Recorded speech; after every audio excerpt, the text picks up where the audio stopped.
What's up? Welcome back. This is the Changelog. On this show, we feature the hackers, the leaders, and the innovators of the software world. If you're new here, head to changelog.fm to subscribe. Today, we're joined by Robby Russell, and he's back on the Changelog after more than 10 years to catch us up on all things Oh My Zshell. Oh My Zshell is a delightful open source community-driven framework for managing your Zshell configuration. It comes bundled with tons of plugins, themes, and can be easily customized and contributed to because, hey, that's how open source works. Robby gives us a glimpse into the passion and the struggle of being an open source software maintainer. Big thanks to our partners, Linode, Fastly, and LaunchDarkly. We love Linode. They keep it fast and simple. Get $100 in credit at linode.com/changelog. Our bandwidth is provided by Fastly. Learn more at fastly.com and get your feature flags powered by LaunchDarkly. Get a demo at launchdarkly.com. This episode is brought to you by our friends at Fly. Fly lets you deploy your apps and databases close to your users. In minutes, you can run your Ruby, Go, Node, Dino, Python, or Elixir app and databases all over the world. No ops required. Fly's vision is that all apps should run close to their users. They have generous free tiers for most services, so you can easily prove to yourself and your team that the Fly platform has everything you need to run your app globally. Learn more at fly.io/changelog and check out the speed run in their excellent docs. Again, fly.io/changelog or check the show notes for links.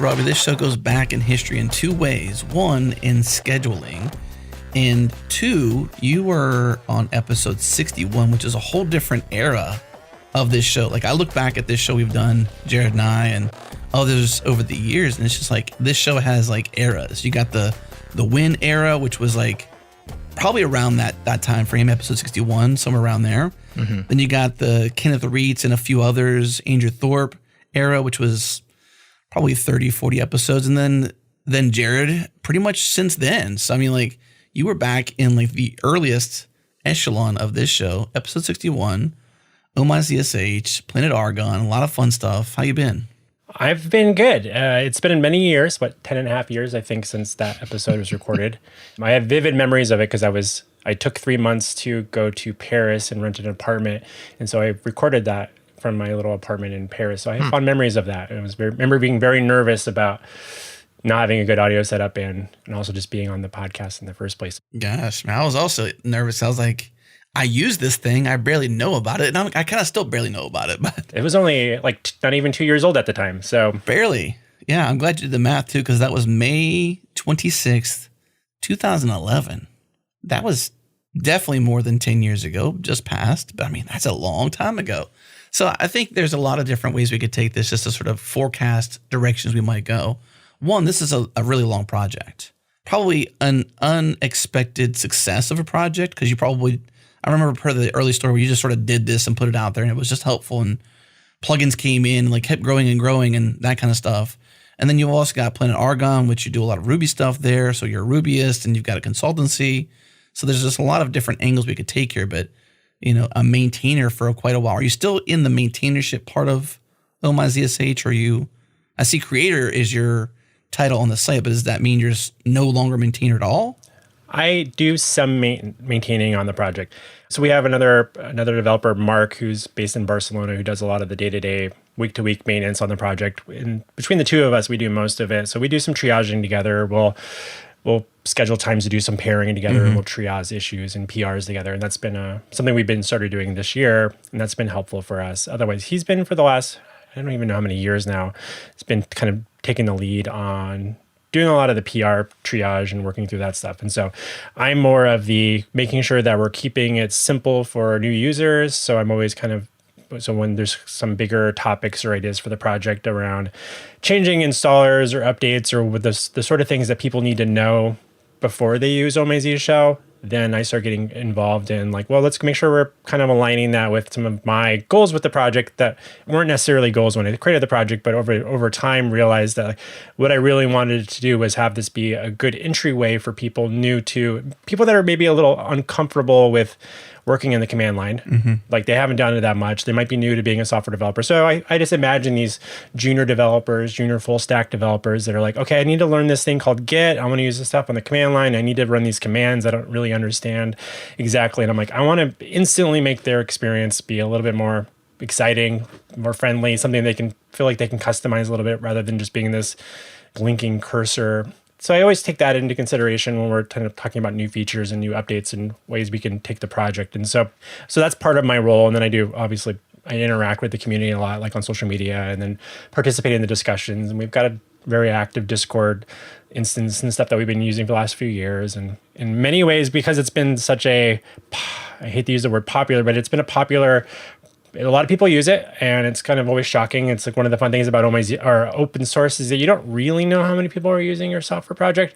You just can kind of guess based off of like GitHub has some very limited statistics on like people hitting the website or how many people are cloning or pull it, like you'll see those numbers like, okay, how many daily clones? And I'm like, they don't really tell you what that number means, but you're like, oh, 25,000 clones a day. And you're like, well, is that for a pull or is that like a fresh new clone? Right, because your install process is a shell command that is a curl command that pulls it down. So there's some raw stats there. I'll have to say that Oh My Zsh is a default install for me. Like if I'm on a machine that I control and I want to maintain, keep using it for more than just a little bit. So like a random VPS, I'm probably not going to put it on there. But like a local Raspberry Pi or my Macs that I'm using locally and whatnot, or a Linux box locally, I'm upset if Oh My Zsh is not installed. Okay, like my life is just different on the command line managing it. So for me, it's a default install.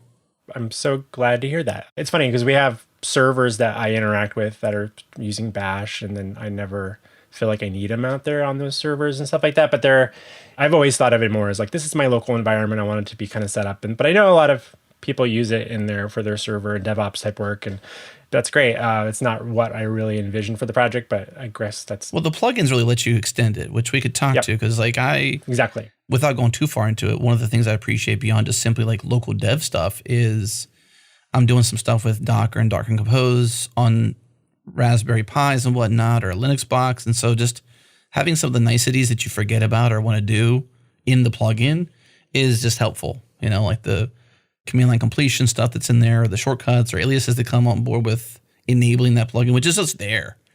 I mean, like, why would I not use something? I didn't have to configure it. So like for me, it's like baked in config. Just install Oh My Zsh, enable a couple plugins. I have to put Dracula Pro. So Zeno, Rocha, I put Dracula Pro as my theme pretty easily on all my machines. Enable it there. It's pretty easy to do that. I did learn something recently about custom, which I didn't know before, which we could talk about, but which bit me on a Oh My Zsh upgrade. I kept hitting a Git issue because I wasn't putting my themes in custom. Long story short. And so like a decade later of using it, I finally realized, oh, there's a custom directory I should put things into. So that's how it works. It's a lot of fun little things that we've had to kind of work around over the years to allow things like that. It's like, I remember I wrote a blog post, I want to say, I don't know, maybe 5 or 6 years ago, around like, it's kind of like Oh My Zsh, like how I accidentally create like a monster of a project.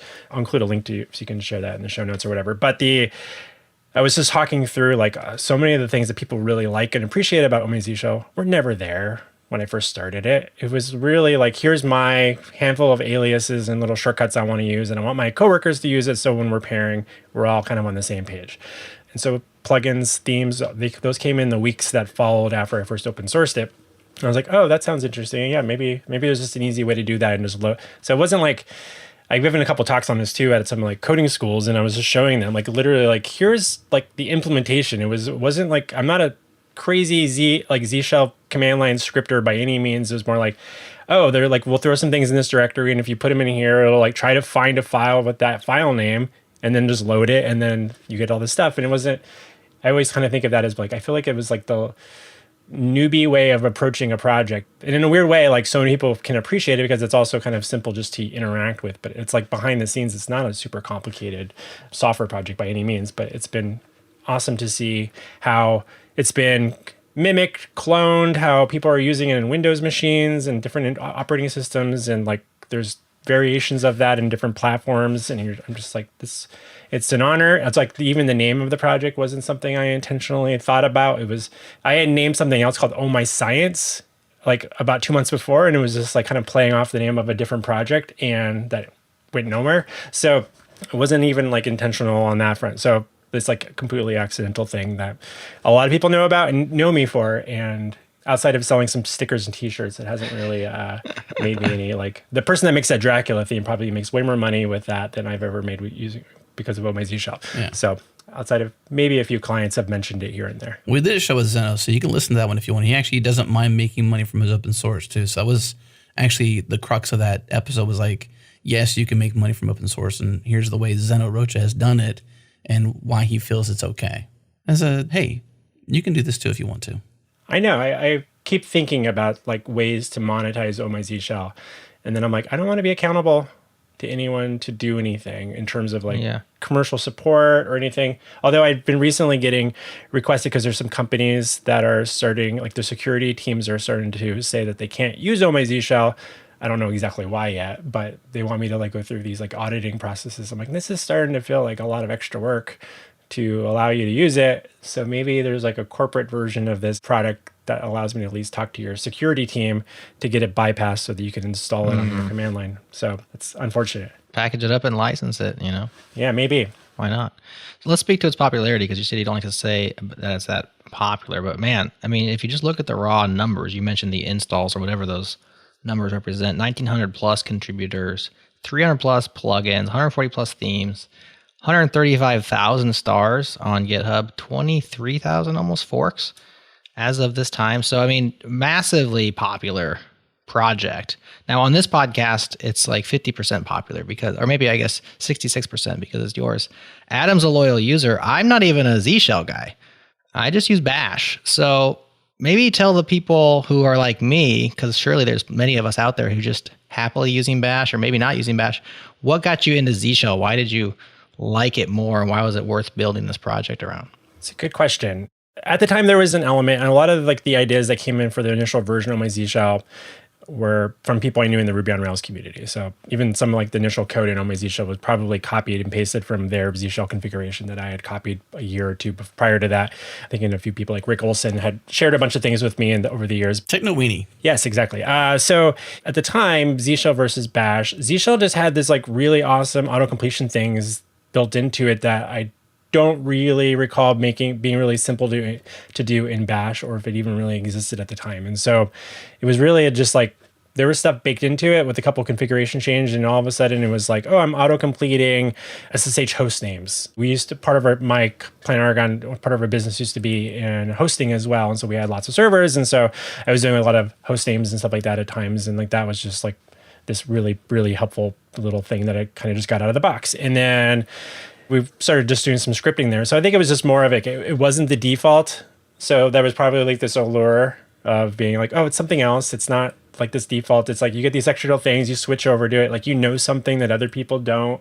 When you read like their documentation, it's a little bit more archaic. So if you figure something out, you feel maybe a little clever. I'm just being honest. Sure. And now, I mean, I see people doing stuff in Bash now. There's a couple, even like there's like Bash it and a couple other Oh My Zshell like frameworks now that seem to have a lot of very similar features and functionality. And I'm like, okay, well, maybe side by side, they don't really look that different anymore. Now I think it's the licensing is like, I guess, an aspect. And that's why Apple switched over to have Zshell be the default a couple of years ago, which I was like, that was unexpected. Kind of ironic, right? Like that's cool, but now you're the default. Exactly. So now we're the default. But a lot of at the time, it was just like, there was some cool little features we got with like the auto completion and just being able to wire that stuff into Git was still new at the time. And so being able to do some cool things like show your Git branch in your prompt. And I'm sure you could figure out how to do that in Bash as well. The problem is you'd have to go and figure it out. Yeah. That's what I love about Oh My Zsh is it's batteries included. I don't have to go and learn how to trick out my prompt or color it or theme it. Like these things just come in and I get to stand on the shoulders of giants and just use their work, which is the beauty of open source. And it really is getting to use that fun stuff. And I didn't have to worry about, I don't even know why I use Zshell. over Bash. Like I don't have that opinion, but what I appreciate about it is whenever I type in, You just do. yeah, exactly. And thankfully, Apple finally agreed with me and Robby, of course, to follow suit. But like if I type SSH and then up arrow, it's just going through all my SSH histories, so I don't have to like rethink which machine on my local network do I want to SSH into, or even external in the cloud. Like it's just in my history out of the box. And I don't have to go and config that in Bash. I'm sure I could, but I didn't have to. It also easily organizes my ZSHRC file with extra aliases outside that. So managing where my path is at or just anything really in there is just super easy. So for me, it was like, well, I like Zshell. I like Oh My Zsh. It's batteries included, easy to install. I mean, it's a simple command, given you trust the shell command on the other side of this curl command that you're going to install. Other than that, I mean, it's pretty easy. It installs a .omyzsh directory in your local root, essentially, and everything is just Git based to update it. It's too easy. It's too easy. And it's really easy to remove and to take it away. I always appreciate you kind of talking through like how you perceive that and like why you said batteries just included. And like it goes back to me wanting to make sure that it's really simple for those, like I just think of that junior full stack back-end front-end developer coming into this new career of theirs. They're like getting comfortable and they're like, oh, when maybe they're using VS Code and they pop up in the terminal part of it and they got that in there and they're just like, okay, this just looks a little nicer. It's a little cozier and they can kind of customize it a little bit, but they don't really need to know a lot about the command line to start feeling like it's a comfortable space for them, having some control over that. So there's that part of it. And I always remember there was a point when there was some people working on the project with me and they were proposing some things that were going to make it, I felt, way more complicated to keep updated and to install and configure. Like you would need to know a lot more about like Git submodules. And I'm so glad we didn't go down that path. Me too. But there was a point, where we were talking about that for like plugins and themes, because a lot of people will argue that Oh My Zshell is just completely bloated. You download all this stuff. I think it's like a couple of megabytes. I don't know, but it's bloated and you got all this stuff and you're like, it's like full of security vulnerabilities because there's all these random files on your machine. Well, I mean, like, I don't know how that's different than like installing any other gem or library necessarily, but it's, yes, you do it, run it from curl. There's potentially some security vulnerabilities around that area of it. And I'm open to debating that. Well, I think if you inspect the shell file, that's your security. You can even just simply curl that down and then run the shell command locally after you've confirmed that the SHA key matches or something like that. I mean, if there is one, I don't even think that's even an option from what I can tell to confirm like some sort of checksum or whatever. I guess you could do that, but you could do it a bit more secure. But I trust you. Hopefully your supply chain isn't getting hacked and we're still good to go. But I mean, I never scrutinize it. It's not something that you run on the daily, right? Like you run it once and you're done unless maybe upgrades. Right. On install only. And then from there, it's just a Git config. It's like a regular Git repository. The one command I think brings me joy is the reload command. So anytime you make a change to your path or you do something in your RC files or whatever locally and you need to reload Zshell, rather than like, how do I do that again? Let me Google that. I land on Stack Overflow or whatever, and I copy and paste it. It's just there, reload, bang, and then Zshell is reloaded. It's one of those things that just brings you joy to use the tool, really. And I think that's what I liked always about it, because it always had reload, as far as I can remember. And just little things like that was just like a joy factor to use. So that's why it was a default install for me. So there's a common trend or maybe a pattern that we see with software developers, especially when you talk about juniors, people just getting started. When you learn a platform by way of a popular open source framework or tool, you often can't tell the difference between the platform and the tool. So you learn Ruby by way of Rails. You're not sure, is this a Rails thing I'm going to use? Is this a Ruby thing? Same thing with jQuery. There were a lot of people that called themselves jQuery developers for a long time. They didn't know they knew some JavaScript. Same thing's happening with React to a certain degree.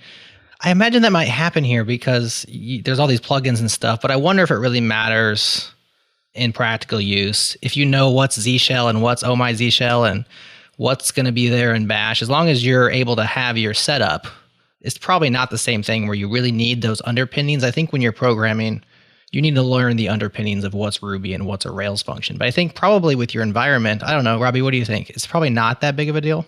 It's not a big deal, but I would say that as someone that's not a providing support to the general Zshell user community. I do know, and I've heard from over the years, and part of that article I mentioned earlier is I included some like screenshots from tweets and posts elsewhere where there are people that are like more on the pure Zshell realm who detest Oh My Zsh because people will go there with support problems. Okay. And they'll be like, well, that's a Oh My Zsh issue you're dealing with, not a Zshell thing. And then people are like, what's the difference? So for them, if any of them are listening, I apologize. But at the same time, you're welcome, because I think I've brought a lot of people, or the project has brought a lot of people to use Zshell underlying. Yeah. So like that's great. I'm glad they're using Zshell. And so I think that's been one part of it. But yeah, I think the underpinnings, it's a good question. It is different than probably like the Rails and Ruby comparison you had there, where, I mean, if anything, it's more like learning how to just have some like mental shortcuts to using, like if you're using all of the plugins, it's a lot of just shortcuts and aliases and some extra functions that'll speed up or reduce the amount of things you need to type on your keyboard to do something. And, a lot of figuring out how to use tab a lot and to do stuff and like using your arrows and navigating around and clicking on things or selecting things and stuff in your terminal. So yeah, I think that's an interesting aspect there, but yeah.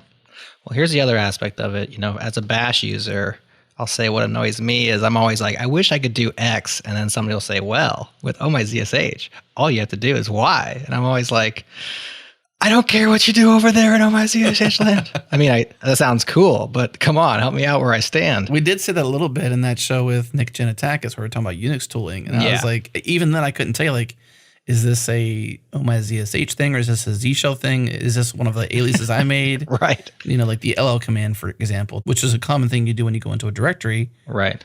You want to list the contents. Well, in Jared's case, what did you do, Jared? You changed your CD command to automatically. I overrode my CD command to automatically do that, as well as do some other funky things that can bite people. But then my LL is just my own Bash alias that's doing the same thing that Adams is doing, only I don't think he wrote his. I think his just came right. I didn't write mine at all. It was the batteries that was included with Oh My Zsh. Which I'm happy. Any code I cannot write, I mean, let's do that. And then the ... command. So going around directories, I don't know who came up with that, Robby, that was a contribution or genius on your part, but whomever did the simply just dotting around versus /dotting, which it was pretty cool to me. Yeah, that's rad. You can do ... and go back a couple different directories. And I just like a lot of the little niceties that come with it, which, is just, for me, it's just been a lot of easy using. Like just install it. It's already there. My config to Oh My Zsh is minimum, like almost zero. It's kind of like on the Vimland side, Jared. Like I almost go raw except for plugins and I'm not changing anything. Most of it's just, my default aliases, which is just a small handful, if any, really. Right. It's pretty much a stock install every time, aside from the theme, maybe. That's the only thing I like, is something I bring with me. And that's even optional because you got 30 themes or more in there, and like you're not even taking contributions to themes because there's just so many that could be in there. It's a beast. Well, there's your business model. Pay to get your theme included. It's true. I wish I had analytics on the ones that we could easily get rid of and not break anything for people. That's interesting. And you mentioned like out of curiosity, what is your alias, Jared, for LL? Is it just ls-al? Yeah, let me look. Probably. Because I think I used to do that in Bash. I'm pretty sure I had that as an alias myself back then too. So I don't remember what it is in Oh My Zsh. Yes, LL is alias to ls-lh.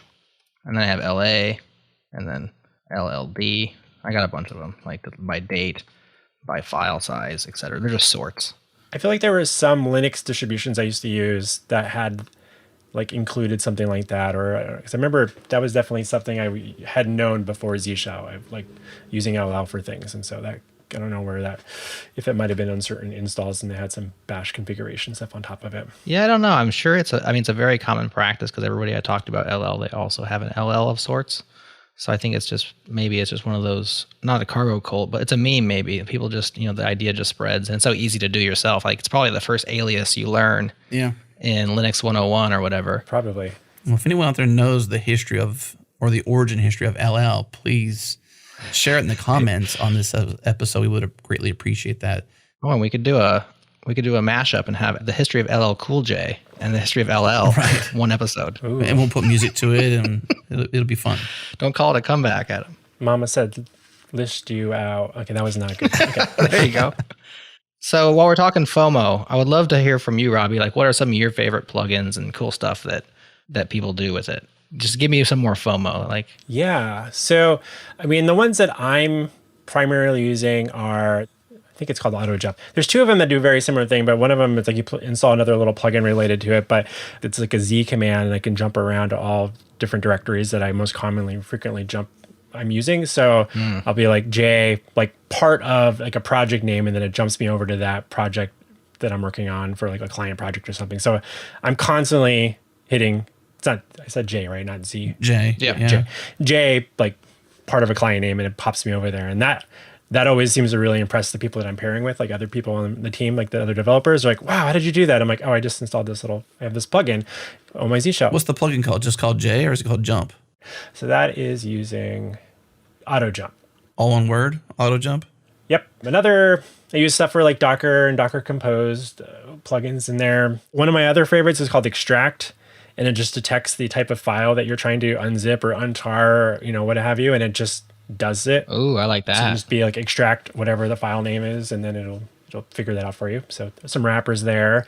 There is .env plugin so you can use the .env stuff everywhere, and it'll prompt you when you go into like different projects and like, do you want to load the .env file now or always? Things like that. That's quite helpful when we're doing a lot of environmental variables in different projects. There's NVM, which is actually, I think, one of the slowest culprits to Oh My Zsh at the moment, but I do use it, but it does slow my the startup prompt a little bit, and to be figured out why that's the case. But it's kind of like RBMV for Node version management. So if you're working with Node a lot, I also use RBMV's plugin as well that we have in there. And then there's some other ones, like since I'm on Mac OS, maybe we should change it from OS X to Mac OS is the name of the plugin, but it's got a couple of little features into the OS X plugin. You can even like control your Spotify from the command line. You can do like Spotify play like a thing, and it'll look it up and play it on your local Spotify. That's cool. I have a custom one that I probably should just include at some point called ddig, which will allow me to copy and paste a URL into my terminal and have it run dig on that host name, rather than having to copy and paste the host name and strip out the HTTPS and all the other stuff in the rest of the URL. So I can just take a URL. Right. That's been a recent thing that I made for scratch one of my own itches there. So those are a couple of the ones that I think are probably worth mentioning. Colorize is another one as well. And that gives you some stuff like where it'll do file type detection. So if you do, rather than running like cat, if you run alias for like ccat, like two C's, it'll colorize the file. So if you do like on a markdown file, it'll colorize that, or a Ruby file, it'll show like syntax highlighting and stuff like that for that particular file based off of the file name format. So that's kind of cool. There's also like web search, and it gives you things like Google searching or DuckDuckGo type searching and stuff like that. So you can just fire up your browser for a search or something from the command line. There's like another one for like Jira that I use to open up Jira tickets, because I'm one of those people that actually doesn't hate Jira. We could talk about that. Would you say then that because of this, it's extensible, but would you say that Oh My Zsh gives a common API to do these things with the command line with? Is that sort of like one of the sweet, I guess, features, if you want to call it that? Because you didn't come out with plugins originally, so it was an add-on later, so it was an afterthought, really. But has it been this, here's a common API to do Zshell scripting or things like that, like you said, ccat or searching or ddig or whatever? Like, is that what it is to you? I hadn't thought of it that way, but I guess that does make sense. Again, it's just like, for me, it's just like it's loading up a bunch of files based off of the things you tell it to load. So it's like all those files are on your computer, and you're just like, include these when Zshell starts up, and then you get all these aliases that were set there, rather than just having this really large CSHRC file, which was what I think most of us would have had to deal with before, a really large bash RC file or a bash profile file. That's funny to say out loud. So yeah, I think it's just a way of kind of keeping it contained. You can do custom plugins and put your own custom themes, or if someone has themes online, you can just quickly just throw them in the right directory, and then just ask to include it when it'll default to using what's in your custom over what's installed that comes bundled with Oh My Zsh. So is that an API? I don't know. I don't feel like I'm a smart enough programmer to know what the true definition of what an API is there. So maybe. So how hard is it to try out Oh My Zsh and still be able to opt out with my, like maybe can I 2 tabs, one has my bash set up, one has my Zshell set up. Is that relatively easy to do, or is it an all-in kind of a thing? Yeah, it's actually very easy. So if you're using bash already, it will prompt you to, if you want to switch over to use Zshell at the part of the installer. But so then you can just switch back, and that's like using, if whether or not you're familiar with the bins/z, what is it, ZHSH, that you would probably run on your machine to switch it back to bash if you wanted to go from Zshell to bash. But also if you already have Zshell installed, it's very polite when Oh My Zshell gets installed. It would be like, oh, you already have a Zshell RC file. I'm going to go ahead and copy that over to a backup file. It's called like Oh My OMZ or something. And if you uninstall it, I believe the uninstaller will check to see if that's there and then put it back where it belongs and then kind of clean itself up. So Oh My Zshell comes with an uninstaller. It's mentioned on the, pretty sure it's in the README on how to run that once you install it as well. So it can kind of clean up after itself because it installs it into its own .oh my Zshell directory. And then that Zshell RC file just points to that directory. And if you go back to your old Zshell RC file, then they wouldn't point back there anymore. And you'd be where you were. So yeah, you can play around with it for 15 minutes and then go back and be like, nope, maybe another day. But hopefully you'll find more value out of it than that.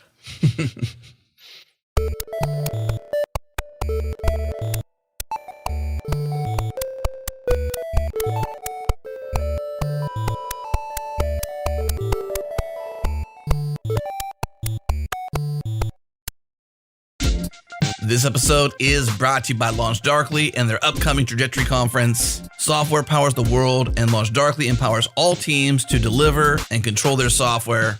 DevOps and feature management are reimagining how we build and release new products. On November 9th and 10th, LaunchDarkly is hosting Trajectory Conference 2021, a 2-day event for software innovators who want to break orbit, not systems. Trajectory is a fully virtual conference that focuses on the technology, the people, and the processes that continuously deliver better user experiences and more powerful software.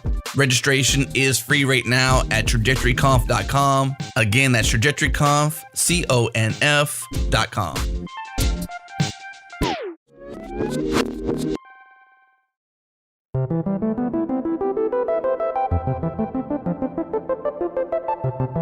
So Robby, if I go into the Oh My Zsh directory, which is actually a dot directory, so it's hidden from Finder if you're on Mac OS or anywhere else. So it's kind of a hidden directory, but nonetheless, it doesn't matter.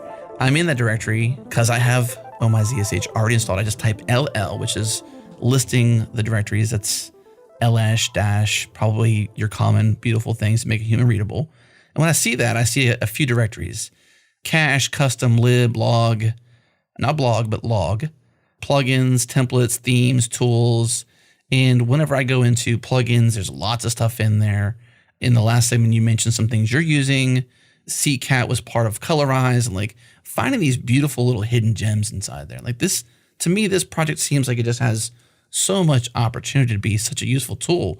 Obviously, it's been popular, as we've said. I mean, we shared the stats in the first segment. So quite popular, but I kind of feel like it's got even more life into it with a little bit of work, I guess. I guess it kind of depends on how much more you want to put into it. What do you get from this project? What do you get in terms of like motivation? How often do you show up? Why do you show up? What excites you about the opportunity here? Part of the thing that I really enjoy about being part of this project, and it's great that a lot of people use it, but it just seems like everybody that starts to use it and they embrace it are very, very vocal about it. They're very appreciative of it. So I just get a lot of these like nice little like, you know, when you're running a business and you've got employees and you're kind of like over many years of like navigating through running a business and stuff like and dealing with clients, it's a much different sort of like level of engagement level. And like I feel like with Oh My Zsh, I get a lot more high frequency and positive endorphins, I suppose, from people just appreciating something that I help be part of. But again, the other part of it is that so much of the project has been, as you mentioned earlier, it's like over 1,900 people that have code baked into Oh My Zsh, which is like not a small number of people. So my goal by the end of the year is like maybe we'll hit the 2,000.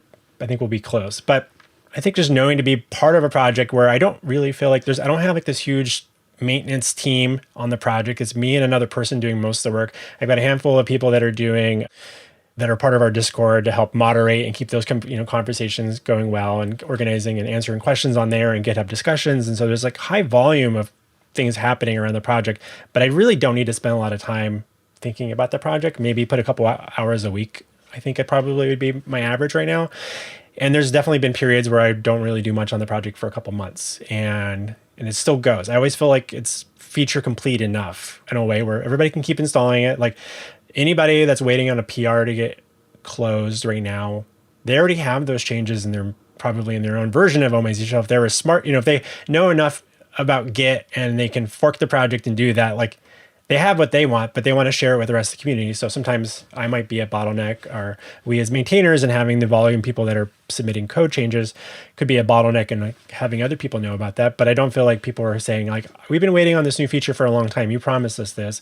So I like that it's not super demanding in that sense. We've talked about like a next major version of the project and what will we change, but we've been talking about that for like 8 years, I think. So, and it hasn't happened. We're like, let's just keep leaning on Git.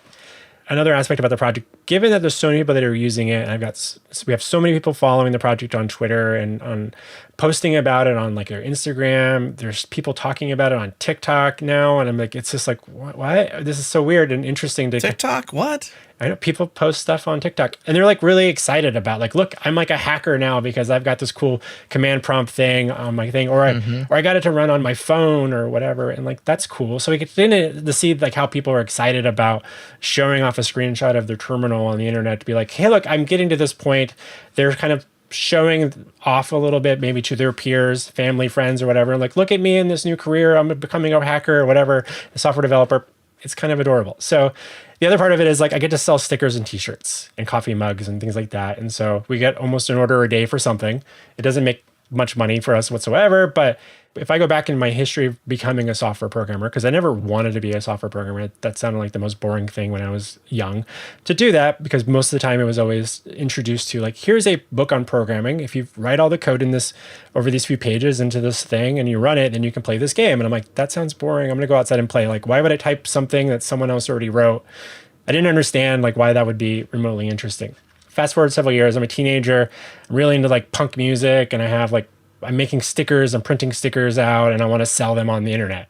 How do I make a web page to do that? So I learned how to do some web stuff, make web pages, how to build CGI scripts so it can like save information if someone submits something into a form. So I learned some of the early things for learning how to like build websites so that I could support like wanting to run a sticker business on the internet back in the late 90s. That business went nowhere. That's how I got into writing software in the first place, so I could sell stickers on the internet. I can still sell stickers, and like I'm like full circle. I'm successful. I'm finally like selling stickers. Congrats. That's the highlight, I guess, is that people put stickers on their laptops. I feel bad I haven't bought a sticker, and I'm such a fan. I feel like such a poser here, really.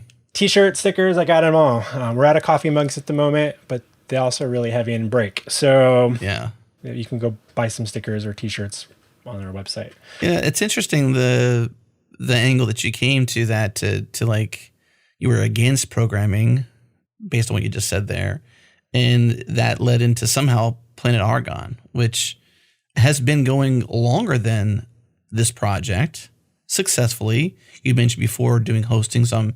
You've been an entrepreneur to try different things, not just simply one thing and do it right and keep doing that, but you took swings at other things and they either were more or less successful than the other thing, but you figured out how to way to maintain a business, maintain great culture at a business, all from just trying to sell some stickers on the internet. That's interesting. I always think that there's a level of being ignorant about what I was getting myself into when I started a business is what has allowed me to, I'm air quoting, flourish as a business owner, I suppose.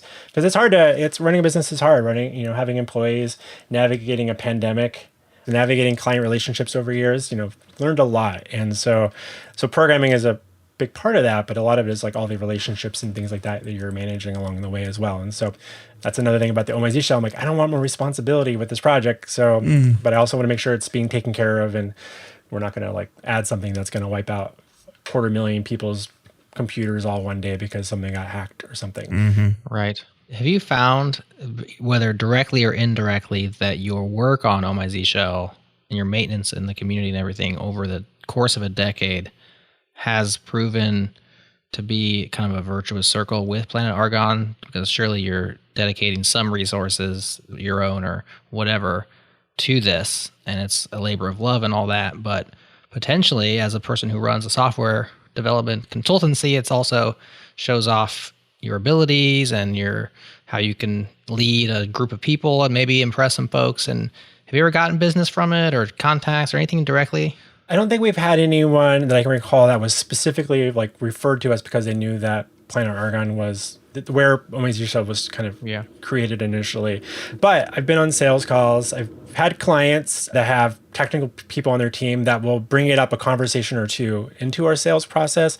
And they're like, oh, I was talking to Michael and so over and in our tech team, and he's like a huge fan of you. He says you're famous. And I'm like, what? Because most of my clients are like people that work in different areas of a business. They're not always like other software engineer people, but they might work with teams internally or elsewhere. Even like we have a project that we've been working on for like 8 years for a client, and the client's going to be ending the life cycle of that particular project. And the new company that's coming in to build them a different platform, it was something that we inherited. So we're okay parting ways with it. But I was chatting with the new agency that's going to be working on the project over the next 6 months, and they're like, "We love Oh My Zsh," and like, so it was funny. And the client's like, "Oh, the feeling is going to be like this really awkward scenario where the two agencies are having to meet each other, and instead it was like, oh, we're big fans of Robby and what they've done," and like, I'm like, this feels good. Yeah, there's some inherited trust there, really, right? Like if you've ran the project well for a decade or more, which you have, if you've got great maintainers in place, great community in place,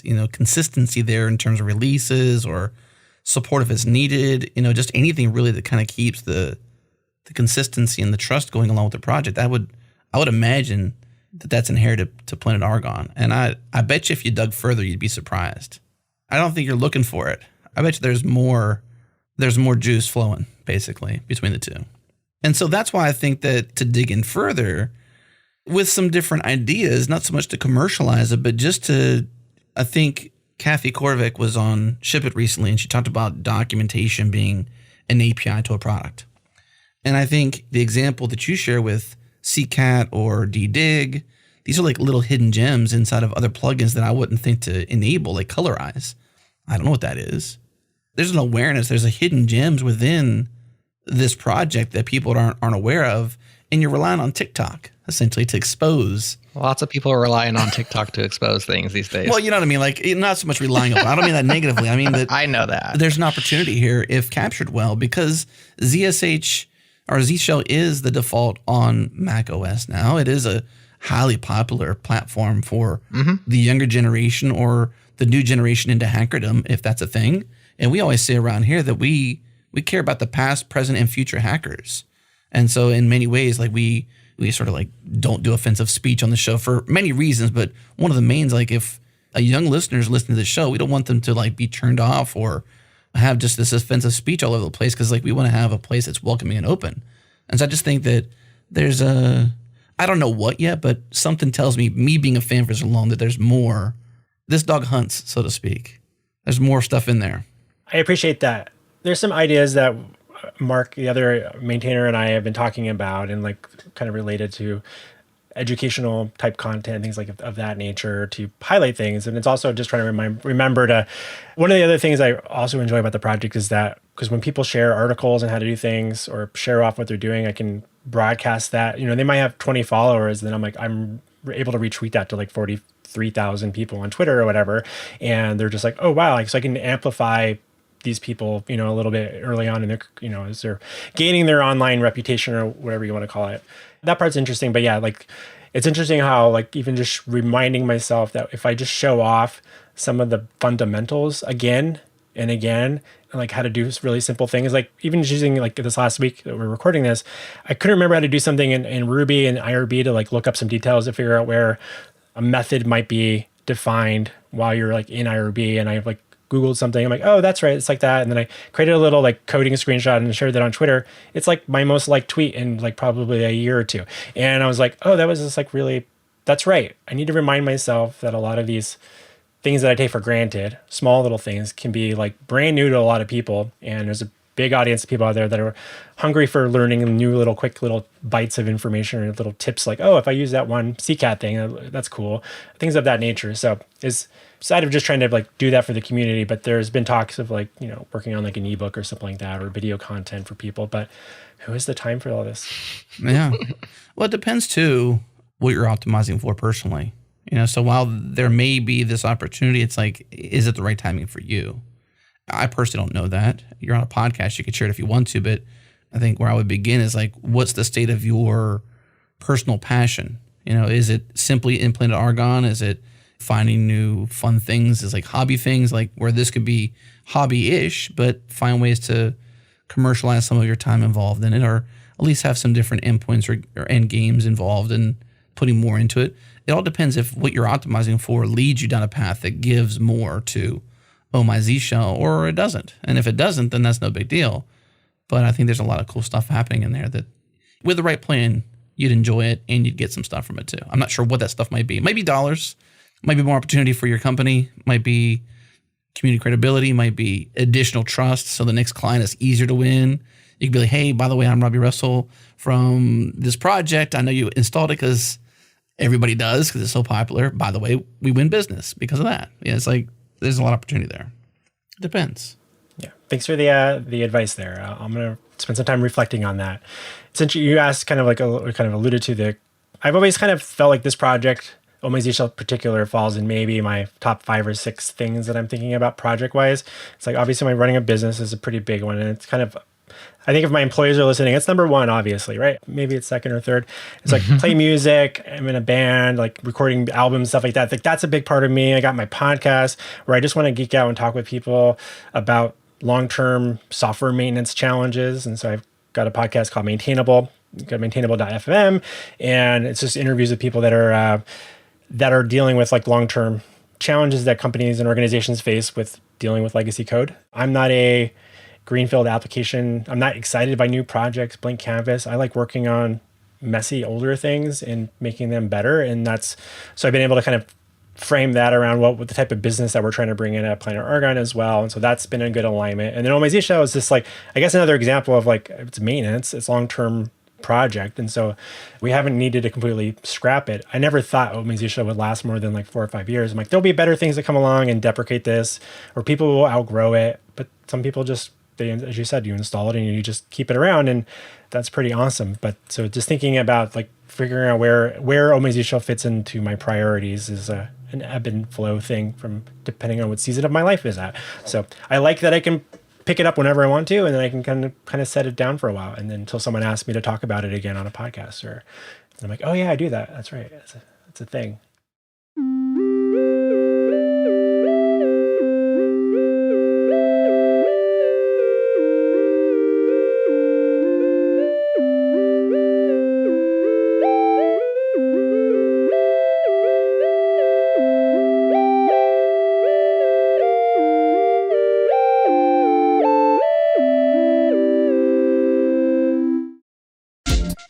This episode is brought to you by our friends at Teleport. With Teleport Access Plane, you can quickly access any computing resource anywhere. Engineers and security teams can unify access to SSH servers, Kubernetes clusters, web applications, and databases across all environments. Teleport is open core, which you can use for free, and it's supported by their cloud-hosted version, which lets you forget about configuring, updating, or managing Teleport. The Teleport team does all that for you. Your team can focus on your projects and spend less time worrying about infrastructure access. Try Teleport today in the cloud, self-hosted, or open source. Head to goteleport.com to learn more and get started. Again, goteleport.com. And by our friends at Square. Square is the platform that sellers trust. There is a massive opportunity for developers to support Square sellers by building apps for today's business needs. And I'm here with Shannon Skipper, Head of Developer Relations at Square. Shannon, can you share some details about the opportunity for developers on the Square platform?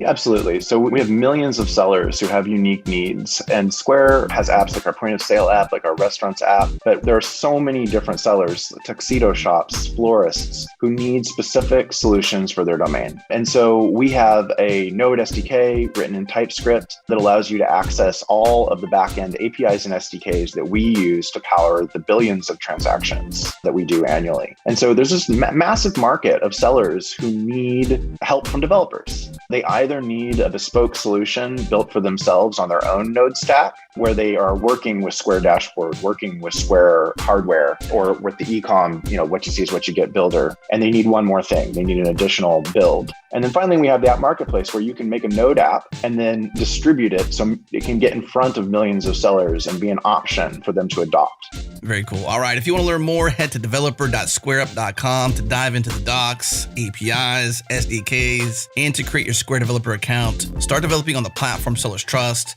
Again, that's developer.squareup.com.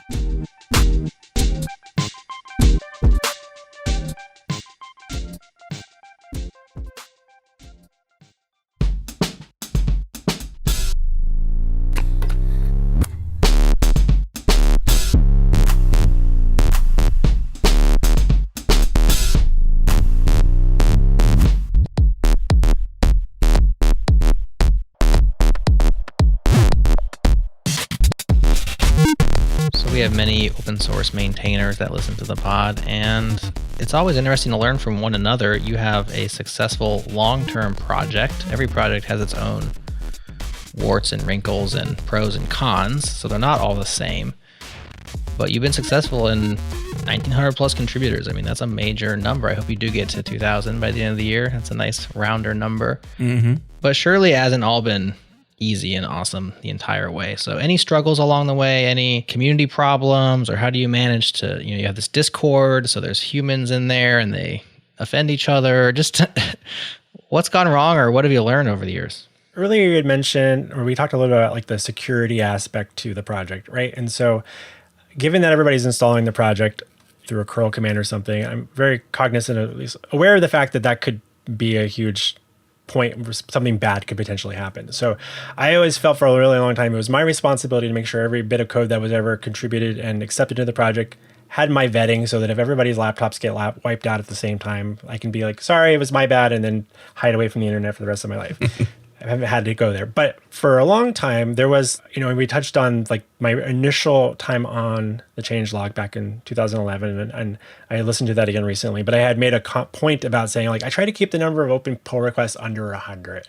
I think it's closer to 500-ish so now, like on a regular basis that we have sitting there for us. And we're merging stuff. So it's not like there's stuff not there, right? But one of the challenges I had was like trying to find and recruit maintainers, because I didn't really know how to go about doing it, because unlike, I think if you look at a lot of other open source projects that might, like use like Ruby on Rails, for example, like you get people on the core team, they probably have people that are working at companies that are using Ruby on Rails as part of their business, right? Oh My Zsh is kind of like this thing you're running, people, right? The end user puts it on their laptop, and like, it's not like a company thing where somebody like, oh, let's spend some time contributing to this project. It's more like, oh, I use this thing, and like it's just kind of created by some person across the planet or whatever. Anyway, so like that was always a weird challenge to try to figure out how do I help get people to participate and help more. But then over time, people would volunteer a little bit here and there, and there's some people that would do some testing for me. And then, but I was always like, I don't really know them well enough to feel comfortable to give them just full access to merge into like the main branch. And the other part of it is I honestly did not feel like I had a vision for the project. So like, how could I hold anyone to try to stay in the same plan? Like this is kind of the goal for the project. We want, and as I mentioned earlier, like I want to have this be simple for newcomers to a command line. And so like, okay, that became one of like our core values, I guess, as a project. This isn't really written down. I think it's in a Google Doc somewhere that I've shared with a few people, but this isn't something we have like on our your values page. Yeah. Oh My Zsh, what is it? The URL is inside. That could be somewhere we can put something like that. So for a long time, I'm like, well, if I had more people, then they would ask me, like they'd start doing things, and I'm like, then I would like relinquish some control, I suppose, if I'm being honest, about the direction of the project. So I was nervous about that for a long time. Eventually I got a maintainer into the project, but the way that happened was that because I was always the bottleneck for reviewing and merging stuff into the project, a couple people were working together, and one person in particular named Mark Cornella, he's based in Barcelona. He started putting together pull requests that packaged up other pull requests and be like, I vetted all this, and would send me over like, this all looks good, and it'd be like 20 things all included. And I'm like, oh, you just saved me so much work. This is awesome. Merge. And that became our thing. We did that for about probably a year and a half, where he was just working around my limitations to be able to go individually, and he would do that. And we just he'd like come up with his own workflow. I didn't ask him to do that. He just started doing it. And so after a while, I was like, all right, let's chat. And then like, come in, let's just here, you can have access. Just don't let me be the bottleneck anymore with that. So that's how Mark got into it. He found a way to help the project, and he was persistent, and he just worked around me, came up with his own workflow, and didn't ask for permission and just did it. And then eventually that gained enough confidence in me to be like, cool, you're in. What's his why? Do you know his why? Why'd he do that? Has he ever told you? I feel like he's probably touched on that before. We've been working together for so long now that I'm just like, he's always been part of the project, right? It's interesting because he works in sysadmin stuff. I think it's just, my assumption is that there's maybe that would be another person to have on the show sometime, but like hearing his take on that. But I think it's just like something he felt like he could wrap his head around, and he was kind of excited to work on some Zshell stuff. He's really proud of the fact that he gets to be like the primary contributor to the project, at least on maintaining it. And I know it's helped him with his career and stuff like that as well. And so that wasn't always the goal necessarily for him, but it has been helpful for him. So I appreciate that. And we've had other people that don't know a lot of coding skills, but they're really good, maybe wanting to help out and grow the community. And so we had someone else named Lucas who helped come up with their Discord stuff, and he's the one who proposed that. And I'm like, I don't have time to sit into Discord and answer questions all day. And they're like, well, let's just see what happens. I'm like, cool, let's go with it. And now there's I don't even know how many people are in that Discord, but there's a lot. And so many channels, and we got people to volunteer to be moderators. And so that's been pretty cool.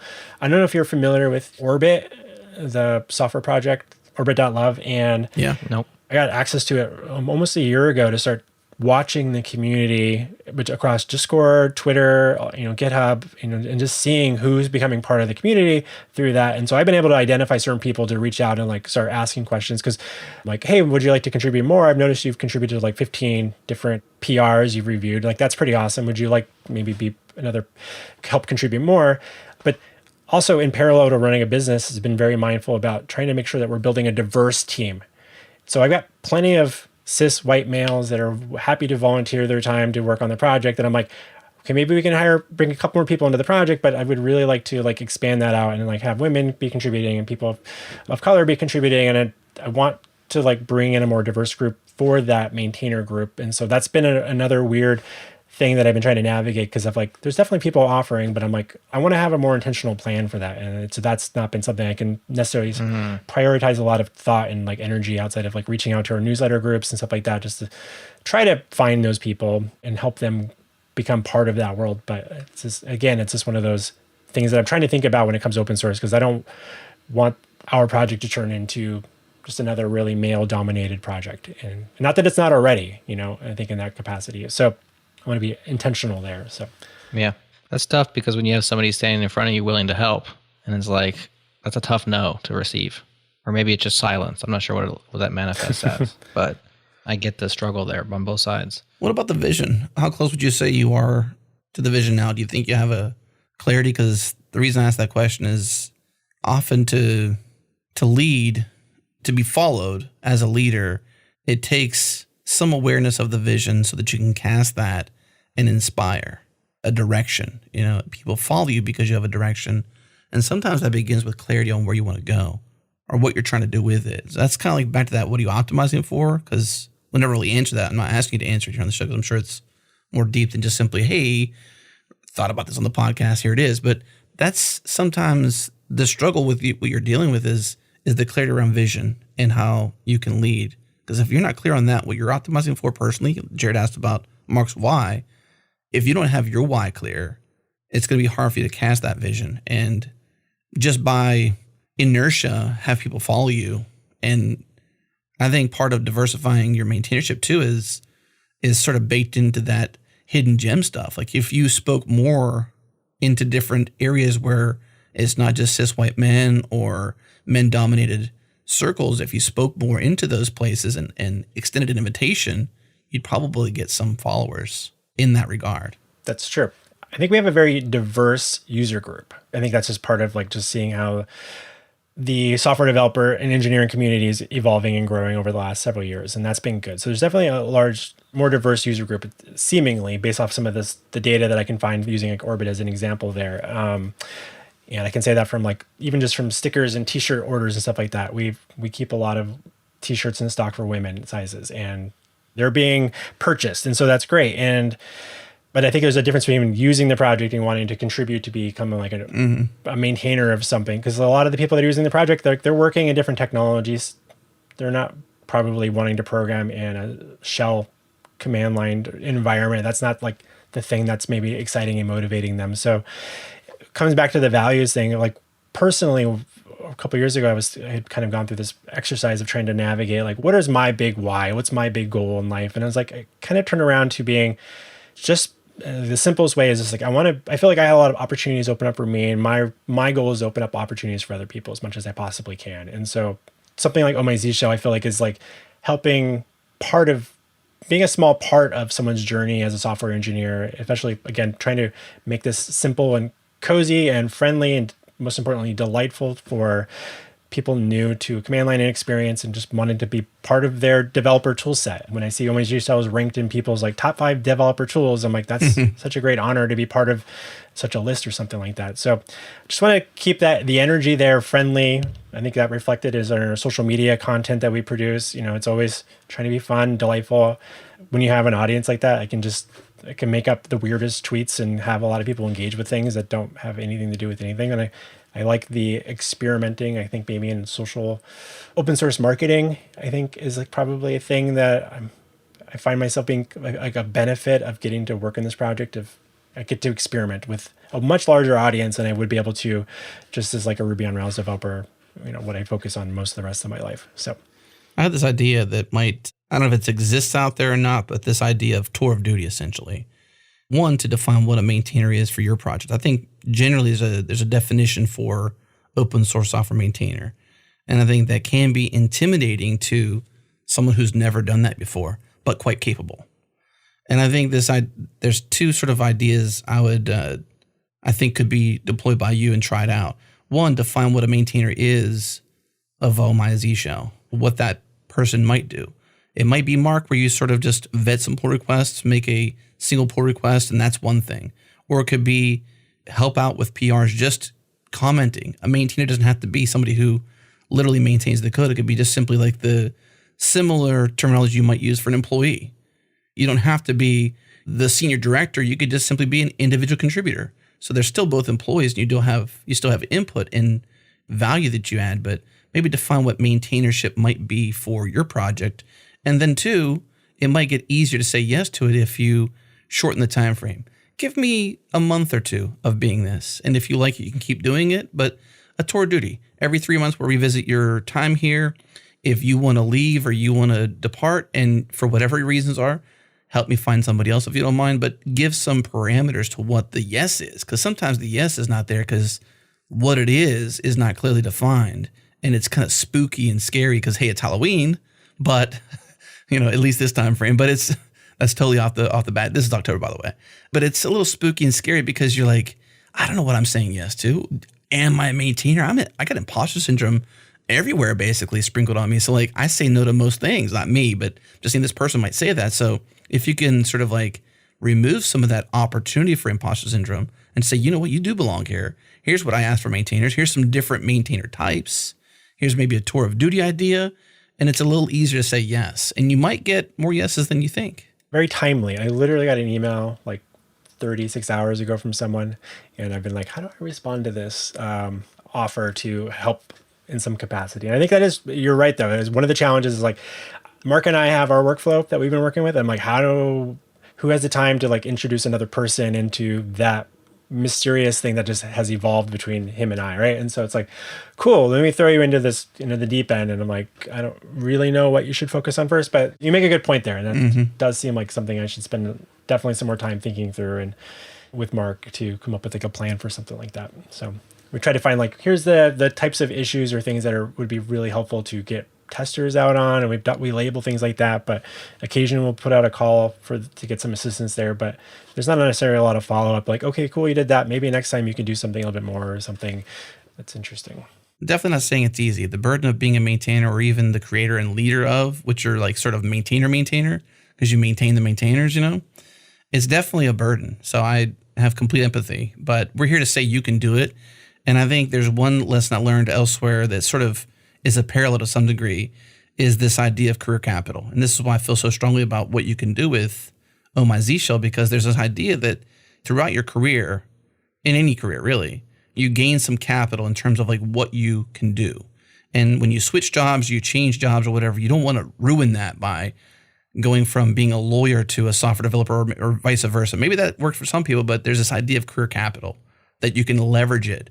I think there's a leverage opportunity for you and the community and Oh My Zshell because it's just so popular.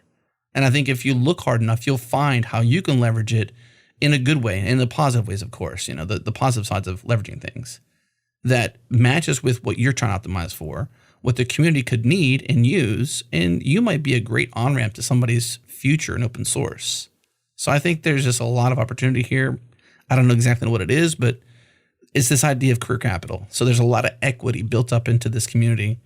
And I would just ask you to, personally, because I love using it, so don't stop maintaining it, keep it going. And obviously we had you here on the show because we love it. And I'm happy to sing the praises. Like I said, it's a default install for me. Happy to help out however possible to share the Oh My Zshell love and support and whatnot. Your podcast, maintainable.fm, is awesome. And just want to encourage you. So hopefully when you walk away from the show, you dig a little deep and see what might be the future for you and Oh My Zsh. I appreciate that, Adam. I'm going to definitely do some soul searching on this in the near future.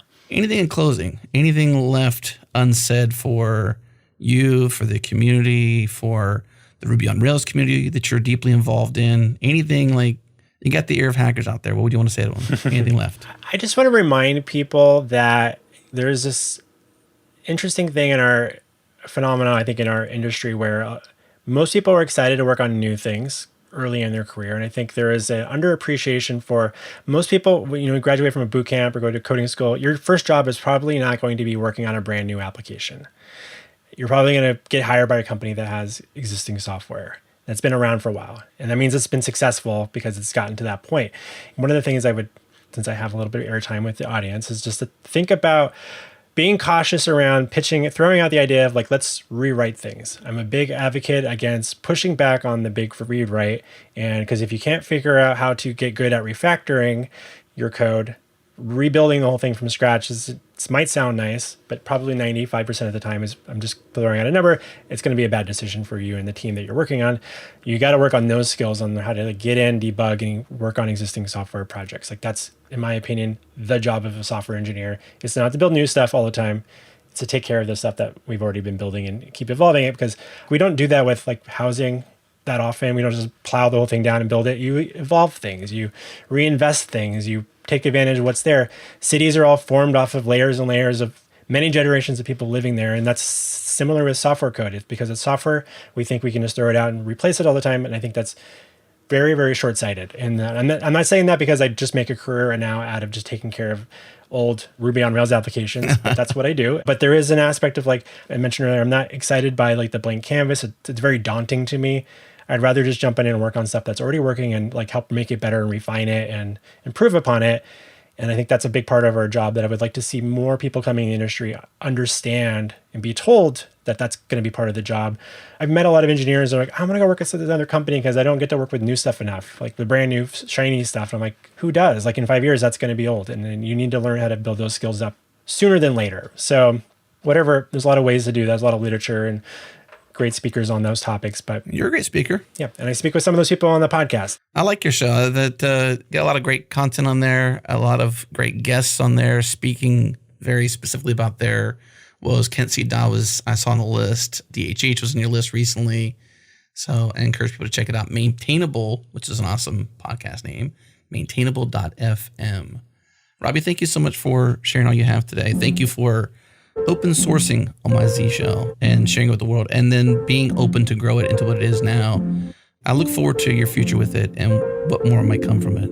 Thank you. I appreciate you both having me on the show, and thank you all for listening. That's it for this episode. Thanks for tuning in. What do you think about Oh My Zshell? Are you using Bash or Zshell? Did this episode give you FOMO? Let us know in the comments. If you're listening to this on your Changelog++ feed, you're probably wondering why there's another 12 or so minutes of runtime. Well, that's because Jared and I are showing up a little bit early to lay down 15 or 20 minutes of tape, what we call the pre-call. This is where we talk about the conversation we're going to have, get out some ideas, talk about the episode's flow, etc. We're going to do this as often as we can and release them at the end as a bonus for our Changelog Plus members. Here's a teaser from the pre-call for this episode. It's been years in the making, basically, which is somewhat embarrassing, but also this is repeatable. This has happened before. Yeah, I was going to say, years in the making is something that you say pretty often on the show. Not always our fault. Sometimes it's just the way things happen. This one was, I don't know. Is there going to be are we going to take an apology live, or do you want to just leave it on the Changelog Plus clipping floor? I guess we'll see. I mean, I guess that's the point of this, man. It's like, we'll see what happens. So the last time I think I recall saying it was with Laura Hogan. Yeah. And that's just because I didn't want to say it on the show, but a little intimidated because she's just that cool. If you aren't on Changelog Plus, check it out. It's our membership program where you can directly support our work, get closer to the metal with bonuses like this, and make the ads disappear from all our podcasts. Learn more at changelog.com/plus. Up next, we're back with another Changelog special called Song Encoder. That's all I can say for right now, though. Also on deck is Jessica Lord from GitHub on the future of GitHub sponsors. Thanks again to our partners, Linode, Fastly, and Launch Darkly. Also, big thanks to Breakmaster Cylinder for making all of our awesome beats. And thank you to you for listening. If you enjoyed this episode, share it on Twitter, Reddit, Hacker News, wherever works for you. Word of mouth is by far the best way for shows like ours to grow. The Galaxy Brain move is to subscribe to the master feed and get all our shows in one single feed. Check it out and subscribe at changelog.com/master. That's it. This is done. Thanks so much for tuning in. We'll see you in the next one.